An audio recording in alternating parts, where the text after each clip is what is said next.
రాబందుల్లా దోచేస్తున్నారా? సాంఘిక సంక్షేమ శాఖ డీడీపై కలెక్టర్ సీరియస్. ప్రభుత్వ హాస్టల్లోని విద్యార్థుల పట్ల అధికారులు నిర్లక్ష్యంగా వ్యవహరిస్తున్నారు. ఎన్ఎస్యుఐ విజయ్ కుమార్ తప్పుడు నివేదిక ఇచ్చిన ఏఎస్డబ్ల్యూను సస్పెండ్ చేయాలి. ప్రభుత్వ అధికారులకు జీతాలు చాలకపోతే రాజీనామా చేసి వ్యాపారాలు చేసుకోండి. ఎన్ఎస్యుఐ విజయ్ కుమార్ నంద్యాల జిల్లా డోన్ పట్టణంలోని 16వ వార్డు త్రివర్ణ కాలనీలో ఉన్న ఎస్సీ సాంఘిక సంక్షేమ బాలికల వసతి గృహంలో సన్నబియ్యం విక్రయించాలని అధికారులకు తెలియజేసిన ఎటువంటి చర్య తీసుకోకపోగా ఎంక్వైరీ పేరుతో ఏఎస్డబ్ల్యూఓ తప్పుడు నివేదిక ఇప్పించారన్నారు. కావున వారిపై కూడా తగిన చర్యలు తీసుకోవాలని సోమవారం నంద్యాల జిల్లాలోని ప్రజా సమస్యల పరిష్కార వేదిక కార్యక్రమంలో కలెక్టర్ కు ఎన్ఎస్యుఐ జిల్లా ఉపాధ్యక్షుడు తెలుగు విజయ్ కుమార్, ఆర్పీఎస్ విద్యార్థి విభాగం నాయకులు శివకృష్ణ యాదవ్, శ్రీనివాసులు వినతి పత్రం అందజేయడం జరిగింది. సన్నబియ్యం విక్రయాలపై హాస్టల్లో జరుగుతున్న దోపిడీపై వివరించగా కలెక్టర్ సానుకూలంగా స్పందించారు. సాంఘిక సంక్షేమ జిల్లా డైరెక్టర్ చింతామణికి వెంటనే విచారించి బాధ్యులైన వారిపై తగిన చర్యలు తీసుకోవాలని ఆదేశించారు. అనంతరం విద్యార్థి సంఘాల నాయకులు అలాగే రిజర్వేషన్ల పరిరక్షణ సమితి నాయకులు మాట్లాడుతూ ప్రభుత్వం నుండి వేలకు వేల రూపాయలు జీతాలు తీసుకుంటూ పేద విద్యార్థులకు ప్రభుత్వం అందజేస్తున్న చిన్న బియ్యాన్ని కూడా అమ్మకుంటూ విద్యార్థులను రాబందుల్లా పీక్కుతుంటున్నారని, మరికొన్ని హాస్టళ్లు తాగడానికి మంచినీటి సౌకర్యం కూడా లేదన్నారు. ఇలాగే మీ ఇంట్లో పిల్లలకు కూడా ఇదే విధంగా చేస్తారా అని వారు ప్రశ్నించారు. మీకు ప్రభుత్వాలు ఇచ్చే జీతాలు చాలకపోతే ఉద్యోగాలకు రాజీనామా చేసి వ్యాపారాలు చేసుకోవాలని వారు హితవు పలికారు.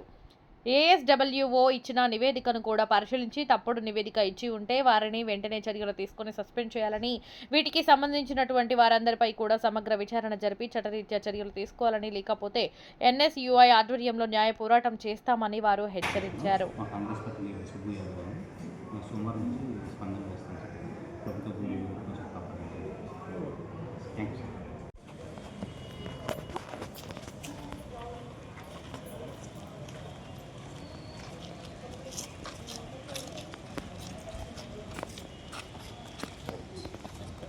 ఈరోజు ఈ పరిస్థితి ఉంది. డీడీ గారు కేవలం తూతు మంత్రంగా వచ్చి వాళ్ళ స్టాఫ్ని వెనక్కేసుకునే పద్ధతిలో ఈరోజు చేస్తున్నారు. అయితే ఈరోజు ఈ సన్న బియ్యం ఇవి ప్రభుత్వం నుంచి ఇచ్చేదని చెప్పి వాళ్ళ స్థానికులు కూడా చెప్తున్నారు. అయితే స్థానికులవి ఏది వాళ్ళు పట్టించుకోకుండా కేవలం వాళ్ళకి నచ్చినట్టు పిల్లల్ని భయభ్రాంతులు చేసి హాస్టల్లో పిల్లల ద్వారా చెప్పుకొని పోతున్నారు. హాస్టల్లో పిల్లలు కాదు, కంప్లైంట్ దారులు మేము, మాకు ఏదైనా ఉంటే మాకు చెప్తే మేము నిరూపిస్తామని చెప్పినప్పటికీ వాళ్ళు పట్టించుకోకుండా వెళ్ళిపోయినారు. ఈరోజు ఇది ఎంత మాత్రం కరెక్టు? అస్సలకి సమాధానం కూడా చెప్పలేని పరిస్థితులు ఈరోజు డీడీ గారు వివరించినారు. అంటే వాళ్ళు ఏ విధంగా తప్పు చేస్తున్నారు అనేది ప్రతి ఒక్కరు జనాలు కూడా చూస్తున్నారు. దయచేసి ఖచ్చితంగా ఈ కలెక్టరేట్ కాడికి మళ్ళా కానీ పోతాం. మేము రేపు ఈ విషయమై కంప్లీట్ కూడా చేస్తాము.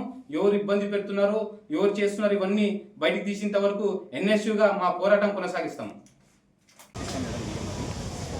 మీరు చూడకపోతే ఇబ్బంది అవుతుంది మేడం. మళ్ళీ మీరు వాళ్ళ రిపోర్ట్లు మీ రిపోర్ట్లు వేరే వేరే ఉంటాయి మేడం.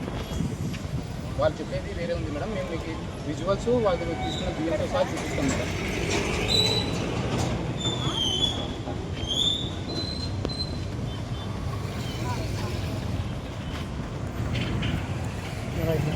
వాళ్ళ దాంట్లో డంప్లో వేసేటప్పుడు ఫోటో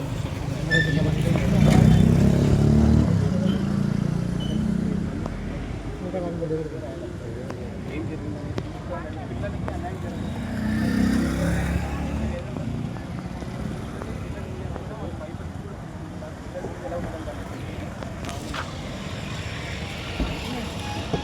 దాని గురించి మేడం ఈరోజు క్లారిటీ మేడం లేదు. మేము రేపు దీని మీద స్టేషన్లో కూడా పోతాం మేడం. కలెక్టర్ ఆఫీస్ కడుకోవాలి ధర్నాలు కూర్చుంటాం మేడం. మేము ఖచ్చితంగా కూర్చుంటాం మేడం. ధర్నా కూడా కూర్చుంటాం మేడం. తిరిగి స్పందించకపోతే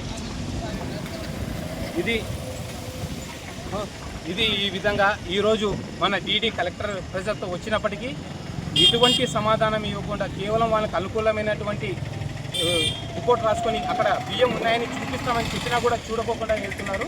మీరు కావాలంటే వస్తే ఆ డబ్బా ఏదైతే ఉందో దాన్ని కూడా మీకు చూపిస్తారు. రండి మా వెంబడి.